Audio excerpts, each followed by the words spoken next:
Of all the politically correct dancing in the media since the Boston Marathon bombing, perhaps none was more engaging and surprising than watching liberal comedian Bill Maher step on the toes and, frankly, kick the keister of a PC prima ballerina. And we've got the video. I'm PJTV's Scott Ott, joined now by Bill Whittle and Stephen Green. Well, men, Brian Levin, or Levin, is director of the Center for the Study of Hate and Extremism. And Bill Maher thought he'd be the perfect guest on his HBO show to explain the crazy behavior of the Boston bombers. And things were going well until Levin suggested that every religious faith has its crazies. Here are a few highlights. Look, it's not like people who are Muslim who do wacky things have a monopoly on it. We have hypocrites across faiths, Jewish, Christian, who say they're out for God and they end up doing nice things. You know what? That's liberal bull right there. I mean, there's only one faith, for example, that kills you or wants to kill you if you draw a bad cartoon of the prophet. There's only one faith that kills you or wants to kill you if you renounce the faith. There's only one religion that threatens violence and carries it out for things like that. Could they do the Book of Islam on Broadway? Possibly so, but possibly so. Tell me what color the sky is in your world. Now, Stephen Green, you have watched more than your fair share of interviews by left-wing media types. Anything surprising about this one? You know, the important thing to remember is that the killers were white, and David Sirota and Eric Bullard have been vindicated. No, actually, I'm going to go easy on Bill Maher on this one, not accuse him of being a hypocrite or anything like that. You know, before he started suffering from Bush derangement syndrome, he was always a fairly easygoing libertarian type, small L libertarian, maybe left-leaning, but definitely somebody that small government types could work with on a number of issues.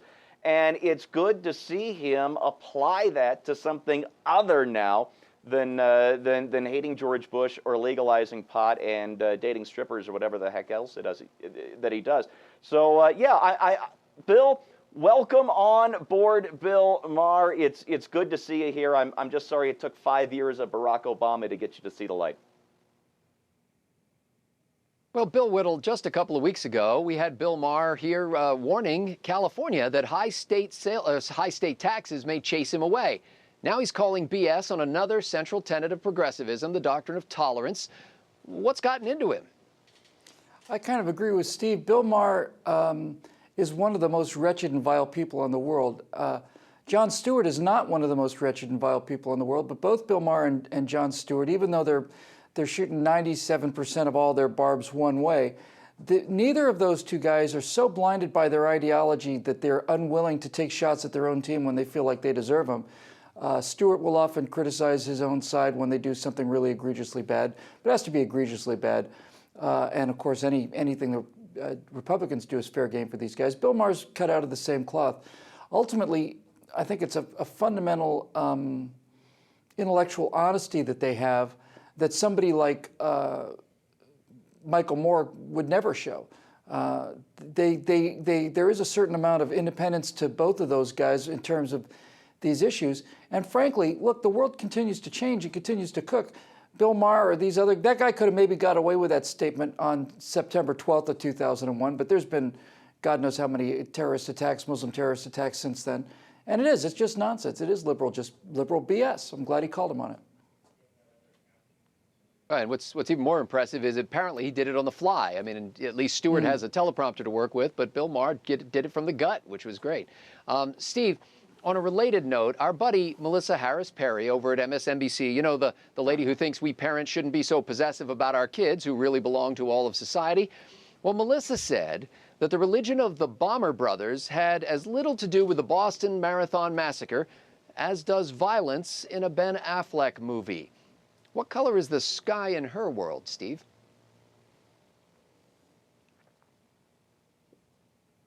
I have to pause. I have to pause and collect my breath. They're shouting Allahu Akbar while blowing stuff up. They're killing people in the name of their prophet. It's exactly why they do it. And you know what she's doing? What she is doing is sheer evil. What she's saying is you have to be on the lookout for everybody, no matter what their religion is. When you're on the lookout for everybody, you're really out on the lookout for nobody, and that leaves more people more vulnerable to these evil terrorists who would kill you in the name of their God. Well, Bill, the reaction of the left to the 9/11 or 9/11 terror attacks, rather, turned comedian Dennis Miller to the right more than a decade ago. Playwright David Mamet has abandoned his brain-dead liberalism.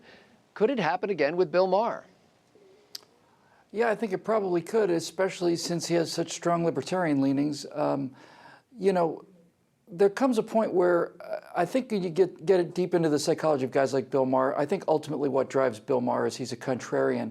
He really is. His entire identity is this kind of oikophobic, running opposite the pop culture, whatever the dominant culture appears to be, he's going to run opposite. So if everybody's all ginned up and waving the flag, he's going to be, you know, pointing out how evil patriotism is or religion is.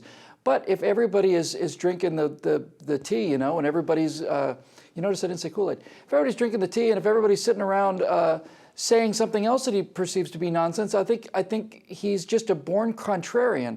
And when you get this sort of attempt on the part of these two clowns, these two guests, to level this playing field, I think he stands up. By the way, let's just not forget what's going on here with the Boston bombings. There were two outcomes. Either the bombers could be somebody useful to the left, in which case the bombers are representative of a society-wide cancer that needs to be destroyed legislatively for the sake of our children, or if it turns out that the people are not useful to the left, but are in fact useful to the right, then the case has to be made that these people are not representative of the larger group and are in fact just a couple of deranged individuals, and tie as much as you can into making us enemies of the state. The fact that we're white, for example, and they were white. The fact that they're Russians and terrorists and Muslims is not relevant to the fact that they're all part of the same dominant male white culture that needs to be made into an enemy of the state in order for them to continue their prosecutions.